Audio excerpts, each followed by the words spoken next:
গল্প পিয়নের আসরে সবাইকে স্বাগত জানিয়ে শুরু করছি আজকের গল্পের আসর।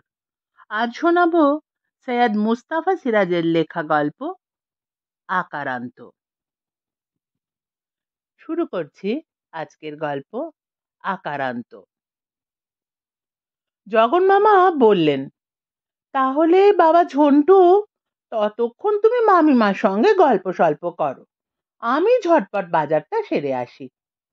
বলে দরজার দিকে পা বাড়িয়ে হঠাৎ ঘুরে ডাকলেন, কই গো, ছাতিটা দাও বরং, এই সাত সকালে রোদ্দুরটা বড় চড়ে গেছে। জগন মামার মাথায় এমন প্রকাণ্ড টাক আমি আশা করিনি। এতকাল পরে ওকে দেখে খুব হকচকিয়ে গিয়েছিলাম। চেহারার কি দারুণ অদল বদল না ঘটে গেছে।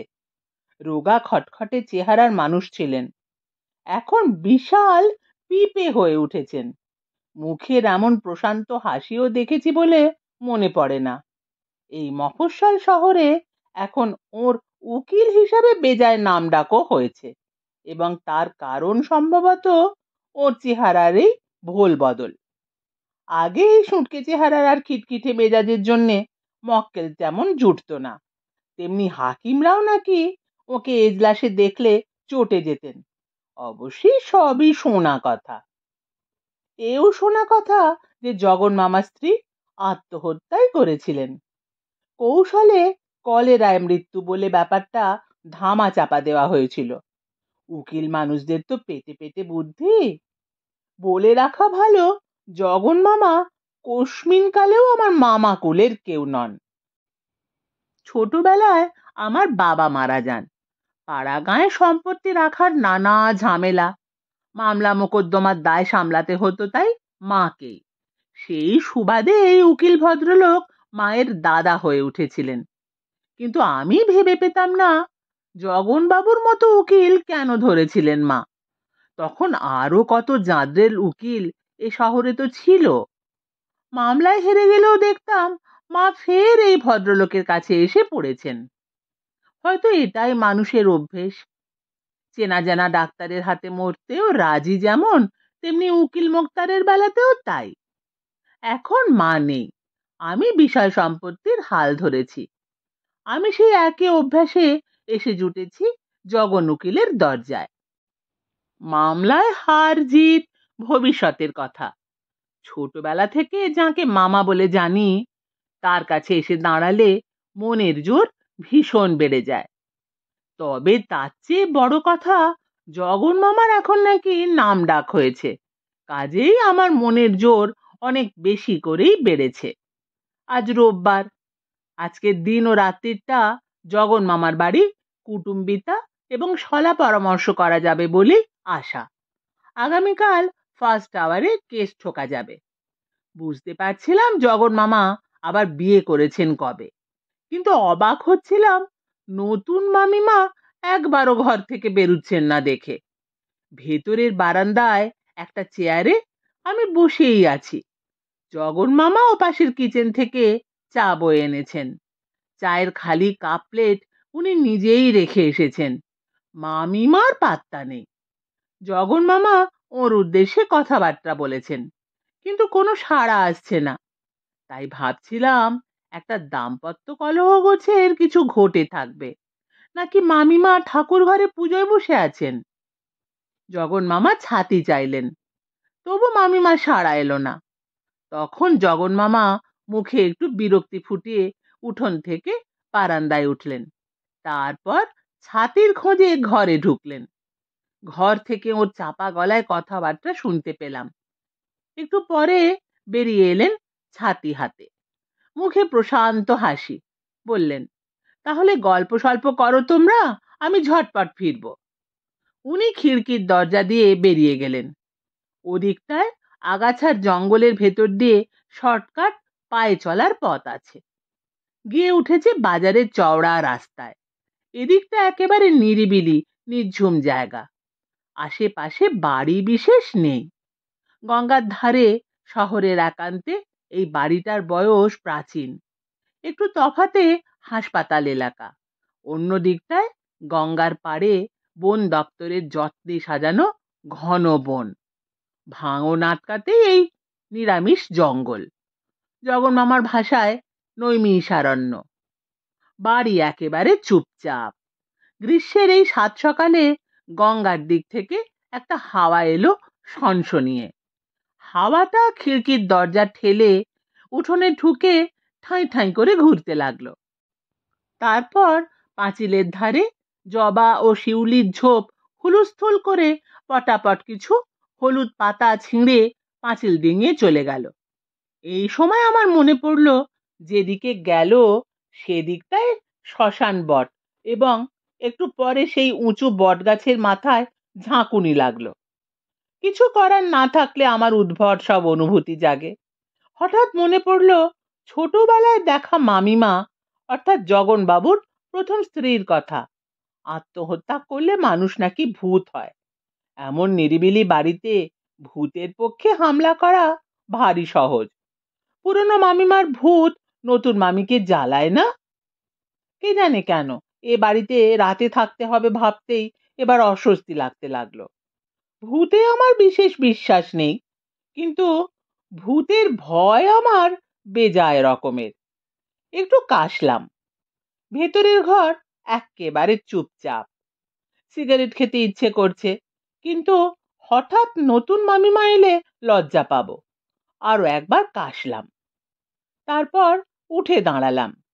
দরজার দিকে তাকিয়ে আধো আধো গলায় বললাম, মামিমা, আমি একটু ঘুরে আসি, শুনছেন মামিমা?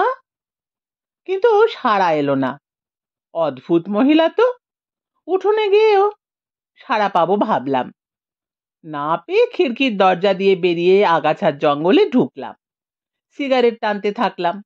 জগন মামা বলছিলেন, সব সময় খালি তোদের গল্প করি, তোর মায়ের মতো মহিয়সী মেয়ে তো আর হয় না। আর তুই কতটুকুন ছিলিস জানিস বাবা ঝন্টু? এই একটুকুন। আর কি ভীতু, কি ভীতু। এত সব যদি শুনে থাকেন ভদ্রমহিলা, তাহলে আমাকে দেখার জন্যে বেরুলেন না কেন? কিছুতেই মাথায় ঢুকছে না।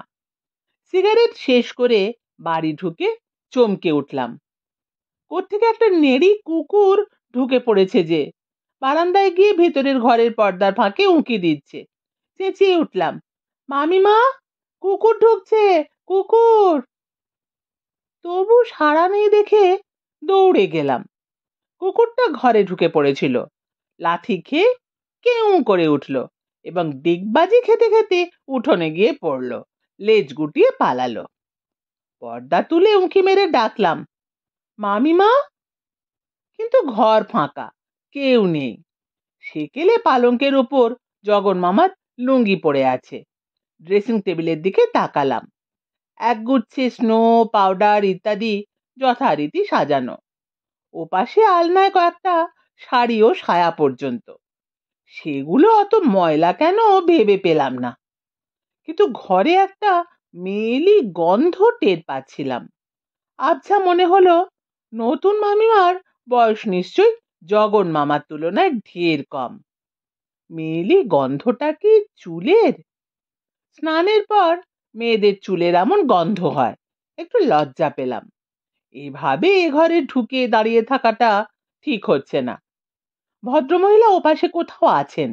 এসে গেলে অপ্রস্তুতের এক শেষ হব। বেরিয়ে আসার আগে ড্রেসিং টেবিলে রাখা ছবিটার দিকে চোখ পড়ল।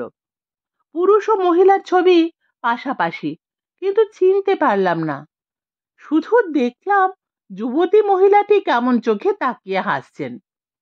ঠিক এই সময় বাইরে জগন মামার সাড়া পেলাম। বহু ভাগ্য দুটো গলদা পেলাম, বুঝলে? মোটে দুটো। যাগ্গে, এতেই হবে। আর শোনো, দুধ ছাই ভুলে গেলাম যে। ঝটপট পেরিয়ে গিয়ে দেখলাম জগন মামা সদর দরজার দিকে ঘুরে দাঁড়িয়ে আছেন, বগলে ছাতি, এক হাতে বাজার ভর্তি থলে। বললেন, এ অসময়ে ওদের বাড়ি না গেলে চলতো না। ঝটপট ফিরে এসো তাহলে। অবশ্যই আজ রোববার, বেলা করেই খাওয়া যাবে। নতুন মামিমা তাহলে কি চেনেছিলেন? ঘুরে আমাকে দেখে জগন মামা একগাল হেসে বললেন, এই যে ঝন্টু, আলাপ হলো মামিমার সঙ্গে? গপ্পের রাজা, থুড়ি রানী রানী। আর তুমি তো বরাবর ভূতের গল্প শুনতে ভালোবাসতে, এখনো বেশি বড় হয়েছো, তাহলেও মন্দ লাগবে না, কি বলো? বলে চোখ নাচালেন। রাত্রিরে শুনবেক্ষণ। নতুন মামিমাকে তখনও পর্যন্ত চোখে না দেখলেও বুঝতে পেরেছিলাম ভদ্রমহিলা খুব শান্ত ও চাপা স্বভাবের। কথাবার্তা বলেন হয়তো অতি সামান্য, যেটুকু বলেন তাও যেন ভীষণ আস্তে, গলার ভেতর। তাছাড়া বাইরের লোকের সঙ্গে আলাপে হয়তো সংকোচ বোধ করেন, অথবা আদবে পছন্দই করেন না। বাইরের ঘরে জগন মামার ওকালতির আপিস। আজ ছুটির দিন বলে বুঝি ওর মোহরিবাবু আসেননি। সেই ঘরে হাত পা ছড়িয়ে বসে জিরিয়ে নিচ্ছিলাম। বাইরে রোদ বেড়েছে, এখনই লু হাওয়া বইতে শুরু করেছে। চারপাশে শুধু গাছপালার সনসন, আর গঙ্গায় নাইতে যাওয়ার সরু গলিপথে ধুলো বালি আবর্জনার ঝড় বইছে শোঁ শোঁ করে। ভেতর থেকে জগন মামার কথাবার্তার আওয়াজ ভেসে আসছে। নতুন মামিমার সঙ্গে অনর্গল কথা বলছেন। ভদ্রমহিলা ভারী অদ্ভুত বলবো, সম্ভবত শুনেই যাচ্ছেন মুখ বুজে। আর কৌতূহল সংবরণ করা দুঃসাধ্য হলো। পর্দার ফাঁক দিয়ে উঁকি মারলাম। জগন মামা কিচেনের বারান্দায় দাঁড়িয়ে টেবিলের তরকারি কুটছেন এবং কথা বলছেন। কিচেনের দরজা সামনাসামনি, ভেতরে কেরোসিন কুকার জ্বলছে, রান্না হচ্ছে, কিন্তু নতুন মামিমাকে দেখা যাচ্ছে না। মরিয়া হয়ে এগিয়ে গেলাম। আমার সাড়া পেয়ে জগন মামা হেসে বললেন, এইসো বাবাজি, তোমার মামিমাকে বলছিলাম ঝন্টু তো পাড়া গাঁয়ের ছেলে, বিশুদ্ধ জলবায়ু আর নির্ভেজাল খাদ্য খেয়ে মানুষ হয়েছে, এ ভূতের জায়গায় অখাদ্য কেউ রুচবে? বলেই ভেতরে সেই ঘরের দিকে তাকালেন। তোমার অত লজ্জা কেন বলো তো? ঝন্টু বলতে গেলে আমার আপন ভাগ্নে। এসো। কই? বেশ, এসো না, ফিরে গিয়ে তোমারই বদনাম করবে। অচেনা তো নয়, সেই ছোট্ট বয়সে কতবার দেখেছে। বড় হয়েছে বলে লজ্জা? আশ্চর্য। আপন মনে ফের গজগজ করতে থাকলেন। তোমার এই একরকমেই যত সর্বনাশের গোড়া। আমি হকচকিয়ে গেছি ততক্ষণে। ছোট্ট বয়সে কতবার দেখেছো? এর মানে কি? তাহলে কি নতুন মামিমা আমার চেনা জানা কোনো মহিলা? জগন মামার হাবভাব দেখে কোনো কথা জিজ্ঞেস করতে সাহস হলো না। বুঝলাম আমার খুব পরিচিত মহিলাকেই বিয়ে করেছেন জগন মামা। এত পরিচিত যে মুখোমুখি হলে নিশ্চয়ই দুজনেই অপ্রস্তুত হয়ে পড়বার আশঙ্কা আছে, তাই উনি দেখা দিচ্ছেন না। খুব ভাবনায় পড়ে গেলাম।